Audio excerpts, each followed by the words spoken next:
Hello students, स्वागत है आप सभी का आपके अपने स्टडी यूट्यूब चैनल एग्ज़ाम बडी पे। मैं पीयूष त्रिवेदी स्वागत करता हूं आप सभी का। स्टूडेंट्स, आज के स्पीड टेस्ट का आपका पहला क्वेश्चन आपके सामने आ चुका है और पहला क्वेश्चन इस प्रकार है कि भाषा के शुद्ध रूप का ज्ञान किससे होता है।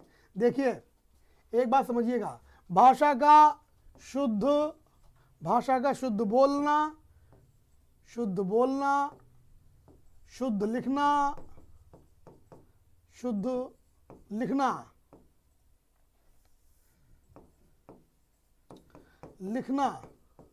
और शुद्ध पढ़ना।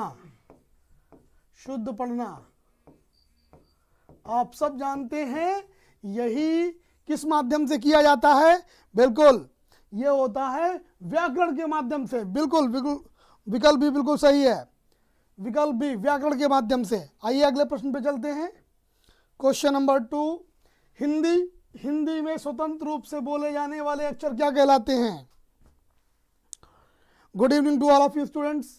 हिंदी में स्वतंत्र रूप से, देखिए, स्वतंत्र रूप से बोले जाने वाले अक्षर क्या कहलाते हैं। तो भाई, स्वतंत्र रूप से जो उच्चारित होते हैं, याद रखिएगा, वे ध्वनियाँ जो स्वतंत्र रूप से उच्चारित होती है, या अर्थात जिनके उच्चारण में अन्य वर्णों की सहायता नहीं ली जाती है, उनको स्वर कहते हैं। याद रखिएगा, स्वर जो होते हैं वे उच्चारण की दृष्टि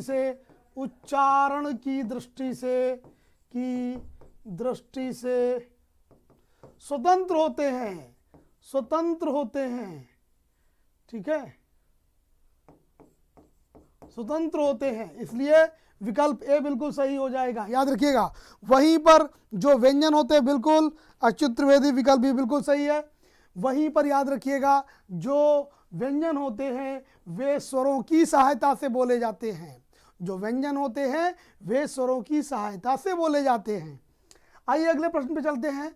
लिखा है, जिन शब्दों के अंत में आ आता है उन्हें क्या कहते हैं। जिन शब्दों के अंत में आ आता है उन्हें क्या कहते हैं। पहला है अनुस्वार, दूसरा योगवाह, अंतस्थ और अकारांत।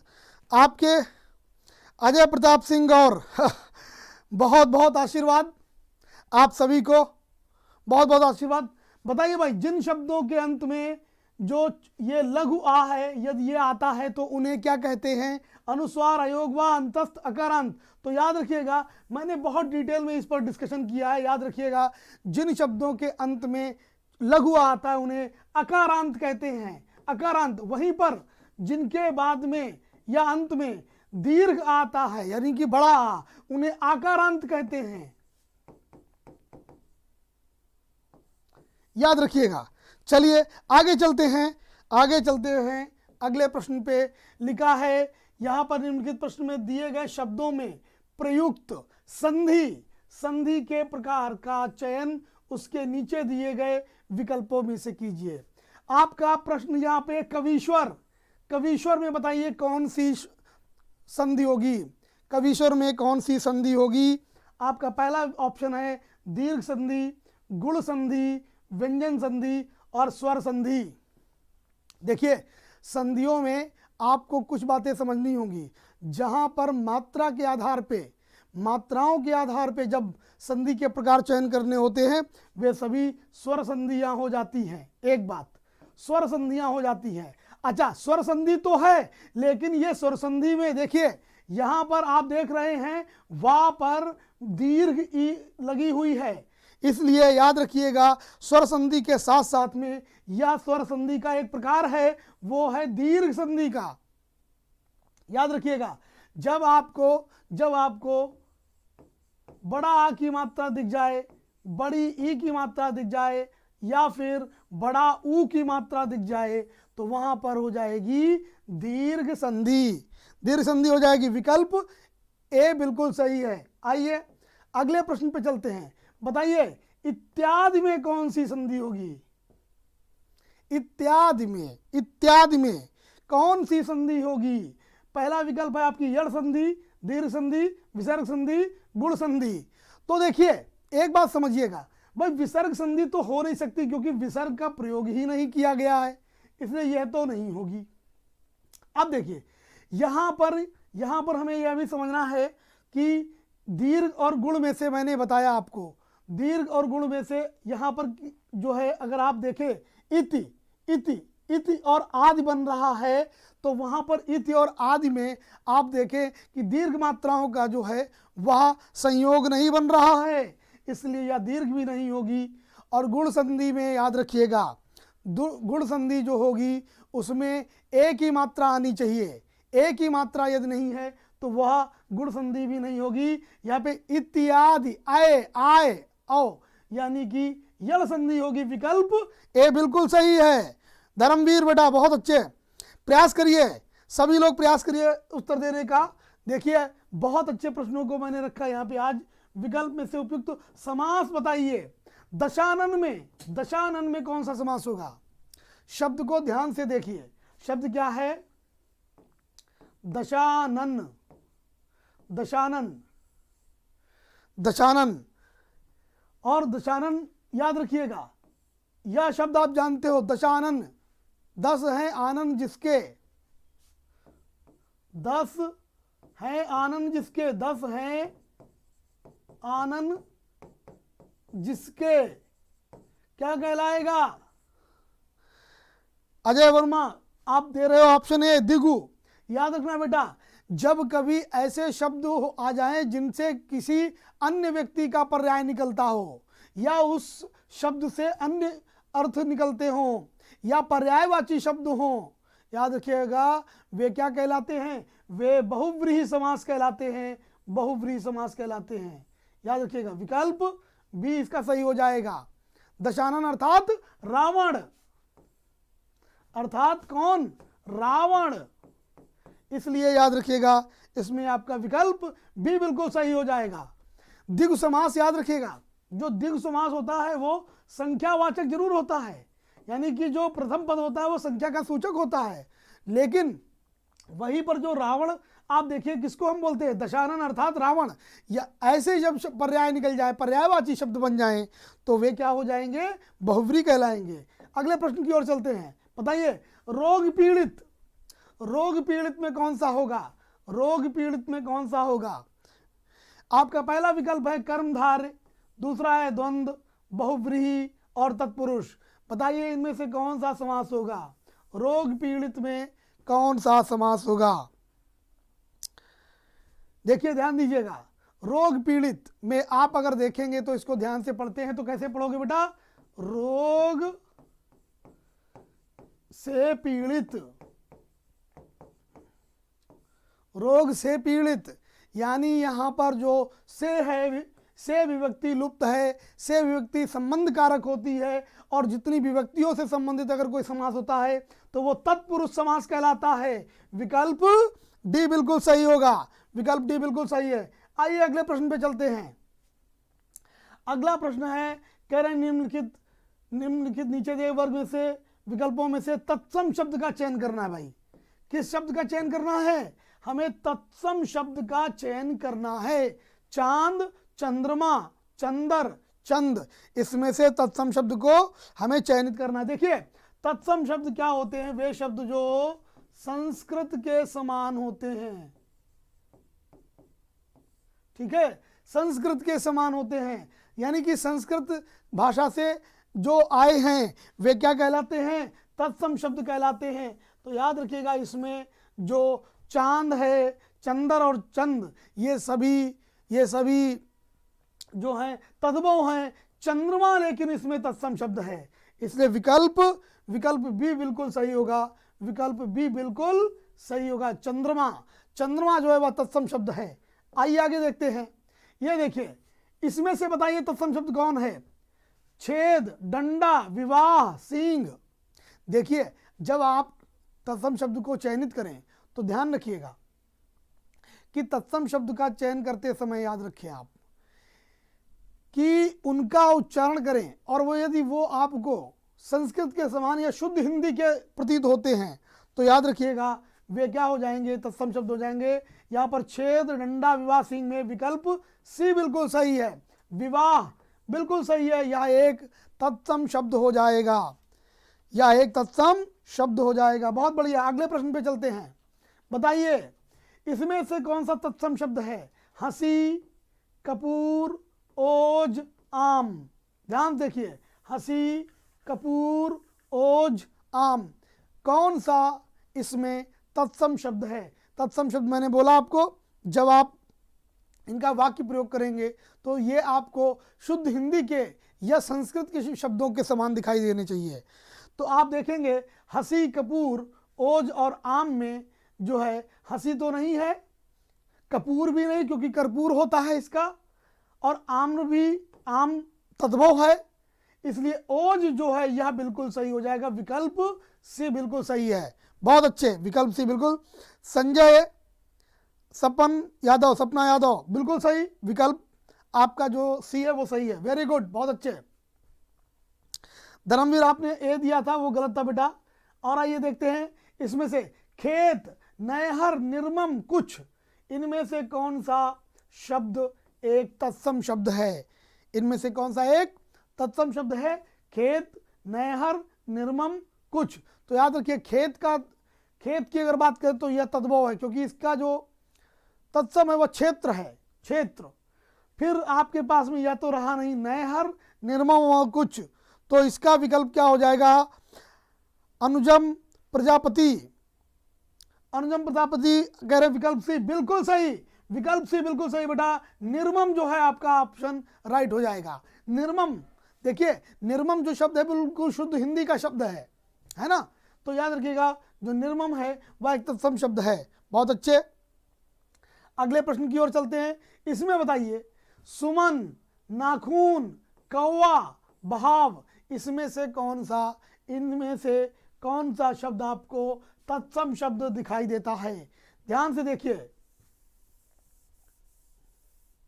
देखिए एक बात ऐसा समझो, नाखून, नाखून का जो तत्सम हो जाएगा वो तो नख हो जाएगा, ठीक है।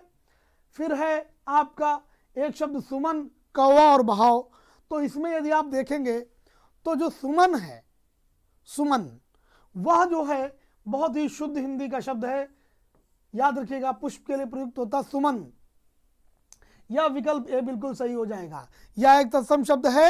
यस अंजुम, राइट बेटा, ए ऑप्शन बिल्कुल सही हो जाएगा। बेटा तत्सम शब्दों को आपको देखना पड़ेगा, ध्यान से देखिए। शब्दों जब आप हिंदी के शब्दों को पढ़ें ध्यान से, तो उनके अर्थों को देखें, उनका मेल मिलाप जरूर देखें, उनमें संगति विसंगति जरूर देखें। इसके माध्यम से ही आप उचित प्रश्नों के उत्तर दे पाएंगे। देखिए कह रहे हैं विलोम बताइए, विलोम किसका? सामंजस्य का। सामंजस्य का विलोम क्या होगा? सामंजस्य, सामंजस्य का मतलब होता है एक प्रकार से बड़े ही अच्छे तालमेल के साथ तालमेल बिठा लेना, ठीक है। तो सामंजस्य का अर्थ होता है तालमेल बिठा लेना। तो इसका विलोम शब्द क्या हो जाएगा? पहला है विवाद, दूसरा है कलह, तीसरा है संताप, और फिर आपका अंतिम है द्वेष। तो याद रखिएगा जो सामंजस्य होता है, सामंजस्य, उसका सामंजस्य का विपरीत हो जाएगा, विलोम हो जाएगा विवाद। विवाद, विवाद का मतलब होता है सामंजस्य न बिठाना, विवाद करना, तालमेल न बिठाना। इसलिए विकल्प ए बिल्कुल सही हो जाएगा। अक्षित क्रू भाई, रे भाई गुड, अब तो गुड इवनिंग हो गई। कौन सी गुड मॉर्निंग कर रहे हो? क्या अगले दिन की मॉर्निंग कर रहे हो क्या? पराक्रम का बताओ भाई, पराक्रम का विपरीत विलोम क्या होगा? पराक्रम का बताओ बेटा, विलोम शब्द क्या होगा? भीरुता, दुविधा, आलस्य, दुर्बलता। बताइए जल्दी से, पराक्रम शब्द का जो है वो विपरीत क्या होगा? तो याद रखिए पराक्रम का जो विपरीत होगा वो हो जाएगा भीरुता। भीरुता, भीरुता का मतलब होता है कायरता। कायरता, कायरता, याद रखिएगा 14 का क्या हो जाएगा? विकल्प जो ए है वह बिल्कुल सही हो जाएगा, भीरुता। यस, बहुत बढ़िया। आगे आइए, हर्ष का, हर्ष का जो विलोम है बताइए क्या होगा? हर्ष का विलोम क्या होगा? हर्ष का विलोम क्या होगा? याद रखिएगा हर्ष जो है वह एक तत्सम शब्द है। तत्सम शब्दों के जो विलोम होंगे वो भी तत्सम ही रहेंगे, ये याद रखिएगा। तो ध्यान से आप प्रश्नों को देखिए और सही सोच करके, अच्छी सोच के साथ में तालमेल बिठा करके मनन करने के बाद प्रश्नों के उत्तर दीजिए। बिल्कुल इसका हर्ष का जो सही आंसर हो जाएगा वो हो जाएगा विषाद। विषाद हर्ष का हो जाएगा विषाद। विषाद का मतलब होता है ऐसी स्थिति जिसमें खुशी का ना रहना। देखिए दुख, कई लोग सोच रहे हैं तो दुख जो है वो सुख का होता है, सुख का विपरीत होता है, दुख और सुख। ठीक है, यानी कि विकल्प सी बिल्कुल सही होगा। बिल्कुल विकल्प जो सी है वो बिल्कुल सही होगा। आइए क्रोध का बताओ बेटा, क्रोध का विलोम शब्द क्या होगा? क्रोध का कृपा, आशीर्वाद, क्षमा, असहयोग। देखिए जब शब्दों को आप गौर से देखेंगे तो ही आप उत्तर दे पाएंगे। बहुत अच्छे प्रश्न है। क्रोध का विलोम, देखिए क्रोध का आशीर्वाद तो नहीं होगा भाई, क्रोध का आशीर्वाद कहां से हो जाएगा, ये तो कैंसिल है, कोई लेना देना नहीं क्रोध और आशीर्वाद का। अब बात करते हैं सहयोग। क्रोध और सहयोग में किसी भी प्रकार की विपरीत स्थिति नहीं दिखाई पड़ती है। हाँ, अब हमारे पास में एक कृपा और क्षमा। कृपा और क्षमा, देखिए क्षमा तो वहां पर प्रयोग करेंगे जहां पर कोई दंड देने जा रहे हों, दंड तो दे नहीं रहे हैं, इसलिए क्षमा भी नहीं होगा। विकल्प ए बिल्कुल सही है। क्रोध का जो विलोम होगा वो होगा कृपा। यस अंश बिल्कुल सही। अजय प्रताप विकल्प ए बिल्कुल सही है, ए बिल्कुल सही होगा। बहुत अच्छे। आइए अगले प्रश्न पे चलते हैं। रंक का विलोम शब्द बताइए भाई। रंक का विलोम शब्द क्या होगा? ध्यान से देखिए, रंक का पहले तो अर्थ जान लीजिए। रंक का अर्थ होता है गरीब या निर्धन, धन से हीन। ठीक है, अब आप बताइए रंक का जो विपरीत है वो बलवान, धनवान, किसान या मजदूर। बिल्कुल सही। सभी लोग जिनका विकल्प बी है वो दे ऑल आर राइट। विकल्प बी का जो है विकल्प बी बिल्कुल सही होगा। धनवान, रंग का जो विपरीत होगा वो क्या होगा भाई? धनवान होगा, क्योंकि बलवान नहीं हो सकता, किसान नहीं होगा, मजदूर नहीं होगा। रंग का अर्थ होता है निर्धन का हो जाएगा विलोम धनवान। बहुत अच्छे। मुमशाद खान 17 का भी बिल्कुल सही है। बहुत अच्छे। वंदना पांडे विकल्प भी बिल्कुल सही है। सपना यादव 17 का बताना है बेटा। आइए अगले प्रश्न पे चलते हैं। वह बालक जिसे गोद लिया गया हो, इस एकार्थी एक शब्द इस बड़े सेंटेंस के लिए, वह बालक जिसे गोद लिया गया हो उसे क्या कहते हैं? वह बालक जिसे गोद लिया गया हो, बताइए क्या कहलाता है? दत्तक, अंकित, औरस, रेहतुआ। आपको सोचना है, समझना। ध्यान से देखिए क्वेश्चन नंबर आपका 18। कर वह बालक जिसे गोद लिया गया हो क्या कहलाता है? पहला ऑप्शन है आपका दत्तक, अंकित, औरस और रेहतुआ। अंश सिंह का ऑप्शन आ गया है, पहला विकल्प दे रहे हैं ए। अब मैं आपको बताता हूं सही उत्तर क्या है। देखिए वो बालक जिसे गोद लिया गया हो वो दत्तक कहलाता है। दत्तक विकल्प ए बिल्कुल सही है। विकल्प ए बिल्कुल सही है। बहुत बढ़िया। जिनका भी विकल्प ए है दे ऑल आर राइट, वे सभी सही हैं। बहुत अच्छे। वंदना पांडे आपका भी विकल्प ए है। बहुत बढ़िया। अगले प्रश्न पे चलते हैं। पाप करने के बाद स्वयं दंड पाना, यानी कि पाप हो गया, पाप करने के बाद कई बार कुछ लोग अपने को दंड देते हैं जब उन्हें यह एहसास होता है कि मुझसे कोई गलती हो गई।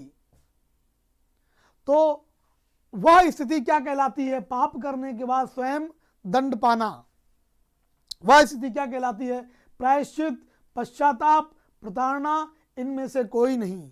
देखिए इनमें से ऐसे कई शब्द होते हैं जो समानार्थी होते, ऐसा प्रतीत होगा आपको कि समान अर्थ को वहन कर रहे हैं, लेकिन वहीं पर यह भी ध्यान रखना पड़ता है कि वे भले ही प्रतीत हों लेकिन उनके बिल्कुल जरूरी नहीं कि उनके अर्थ समान प्रतीत हों।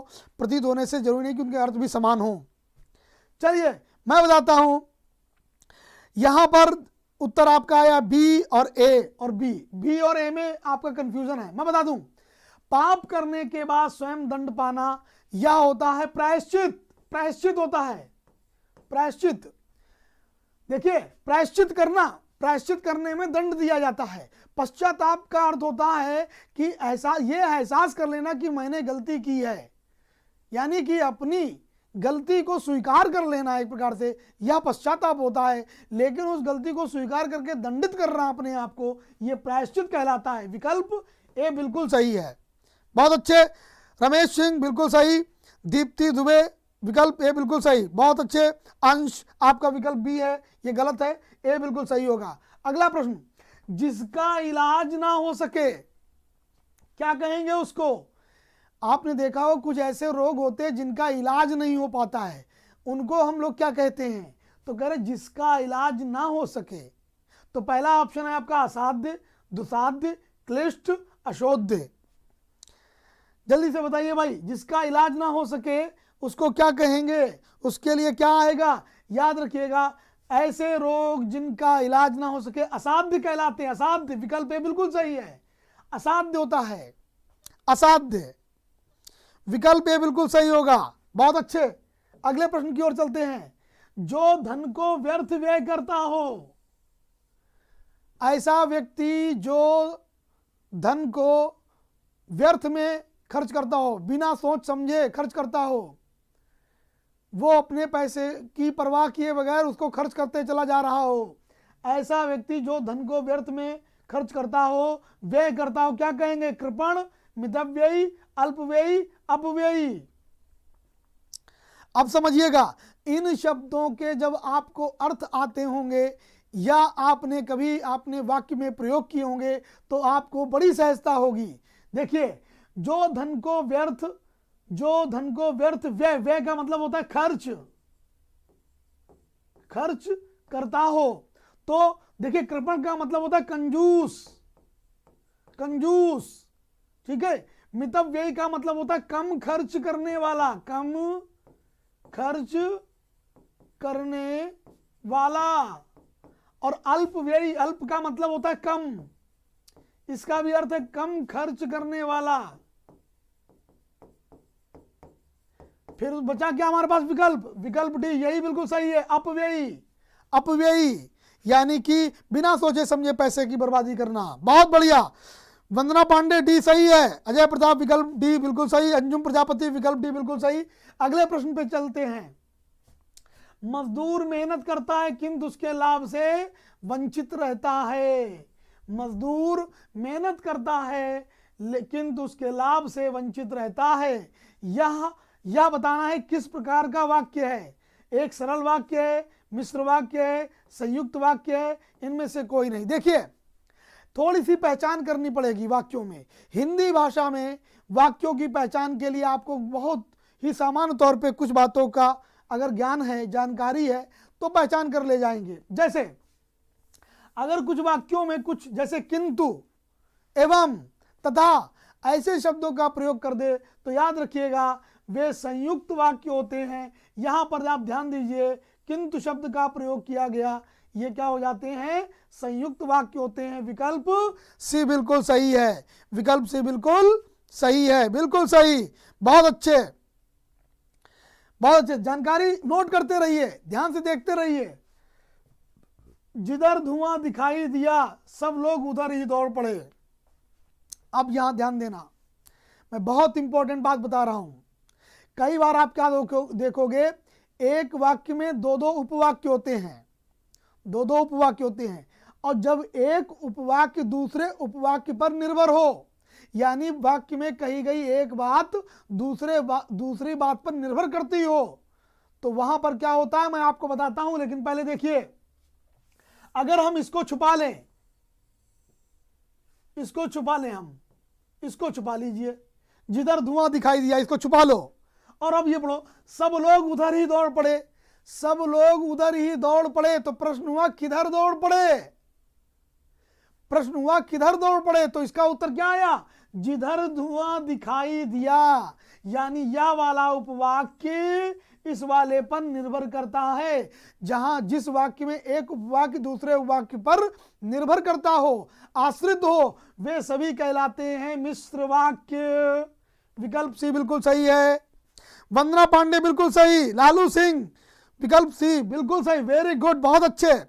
अंजुम प्रजापति विकल्प सी सही है। Sapna Yadav right. Achyut Trivedi you are also right, very good बेटा। मैंने कहा कुछ और, उसने सुना कुछ और। अब देखिए यहां पर आप इसको छुपा लीजिए थोड़ी देर के लिए, इसको छुपा लो।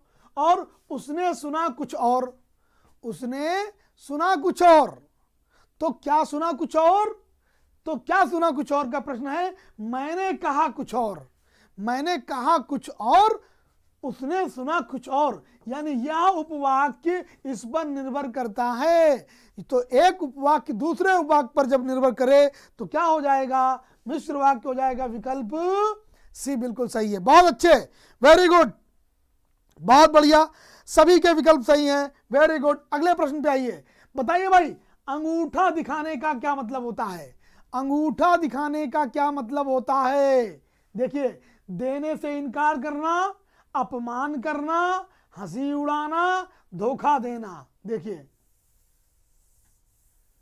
बताइए, देने से इनकार करना, अपमान करना, हंसी उड़ाना या धोखा देना। सोचिए समझिए, अंगूठा दिखाने का क्या अर्थ होता है।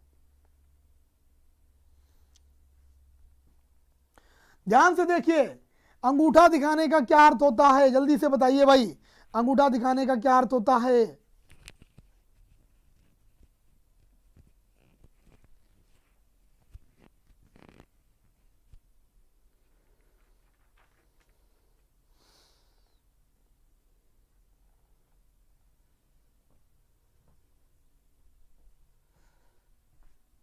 देखिए याद रखिएगा, कहते हैं उसने हमको अंगूठा दिखा दिया, ठीक है, अंगूठा मत दिखाओ, मतलब होता है एक प्रकार से, याद रखिएगा, अपमान करना।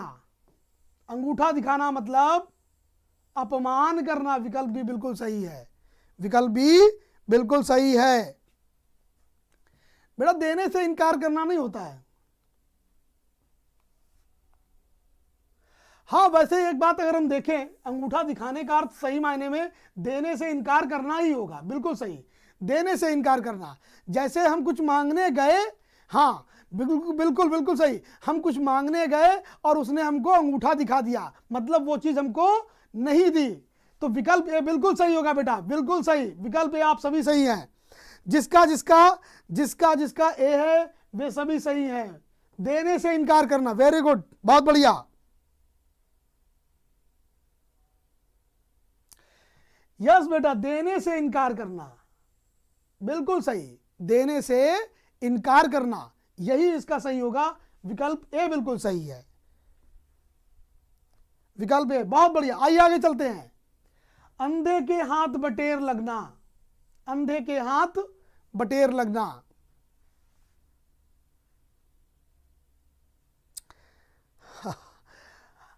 बताओ बेटा, अंधे के हाथ बटेर लगने का क्या अर्थ हुआ। अंधे के हाथ बटेर लगना। दिव्या रावत, प्रियंका अवस्थी, आप सभी का स्वागत है बेटा, बहुत बहुत बहुत स्वागत है। रमेश सिंह का ऑप्शन आ गया बी, बी। देखो ध्यान देना, बड़ा बारीक अंतर है। अंधे के हाथ बटेर लगना, ठीक है, अंधे के हाथ बटेर लगने का अर्थ क्या होता है, ध्यान से उत्तर दिए। अंधा भी लक्ष्य प्राप्त कर सकता है, अचानक कोई लाभ होना, बिना परिश्रम के सफलता मिल जाना, भाग्य से कोई वस्तु मिलना, भाग्य से कोई वस्तु मिलना। तो याद रखिएगा, अंधे के हाथ बटेर लगने का मतलब क्या होता है। अंधे के हाथ बटेर लगने का अर्थ क्या होता है, दीजिए उत्तर भाई। देखिए, अंधे के हाथ बटेर का मतलब होता है कि अचानक कहीं जा रहा था, ठीक है, और कोई चीज उसको प्राप्त हो गई, वह उसके लिए सोच भी नहीं रहा था, वह उसके लिए सोच भी नहीं रहा था जबकि, और वो उसको वस्तु मिल गई। तो याद रखिएगा स्टूडेंट्स, भाग्य से कोई वस्तु मिल जाना, भाग्य से कोई वस्तु मिल जाना, ये याद रखें। विकल्प डी बिल्कुल सही है। मतलब जैसे कार्य कुछ और कर रहे थे, गरीबी में गड्ढा खोद रहे थे, अचानक उसमें से कोई वस्तु मिल जाना।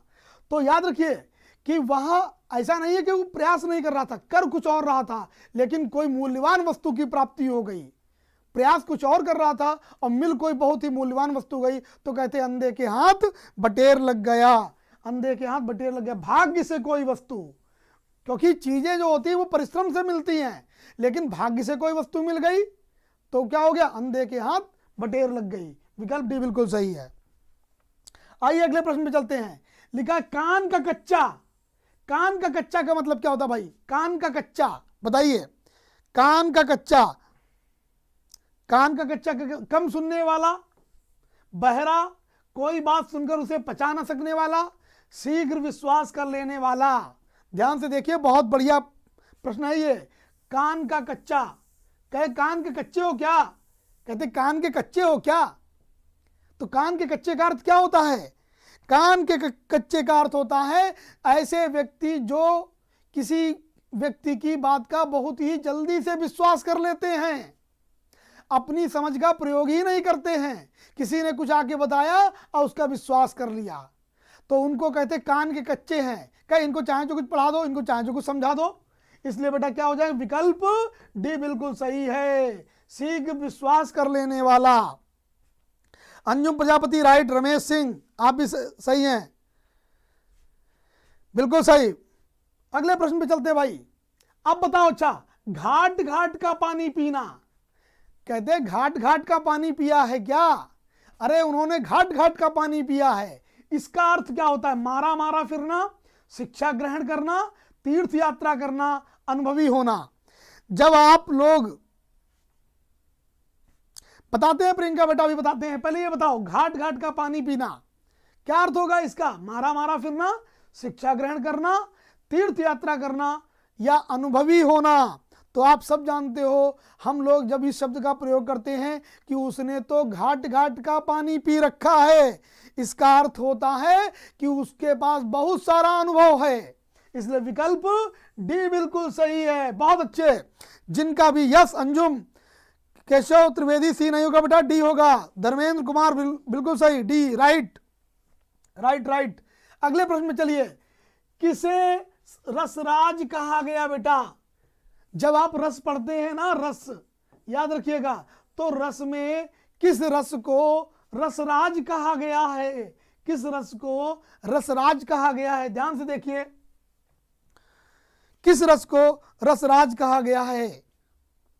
तो याद रखिएगा, जो हमारे मुख्य 9 रस होते हैं, 9 रस, रसों की संख्या कुल कितनी है, 9 रस हैं, उनमें से श्रृंगार रस को जो है वो रसराज कहा जाता है, श्रृंगार रस को रसराज कहा जाता है।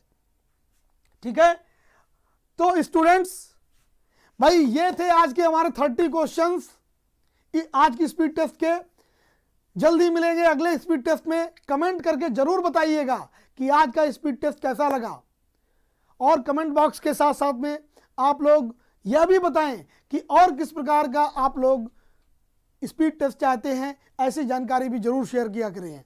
अपनी संख्या को जरूर बढ़ाया करें, ज़्यादा से ज़्यादा लोगों में शेयर करिए। हम जो नए बच्चे हैं उनके लिए खास बात कि वो चैनल को सब्सक्राइब जरूर करें, ताकि उनको नोटिफिकेशंस मिलती रहे। इसके ठीक बाद में अभी मैथ्स की क्लास चलेगी, तो वे स्टूडेंट्स जिनका मैथ संबंधित विषय को बहुत इंटरेस्ट है तो वह भी जुड़े रहें। आज के लिए इतना ही, बहुत बहुत धन्यवाद आप सभी का, थैंक यू।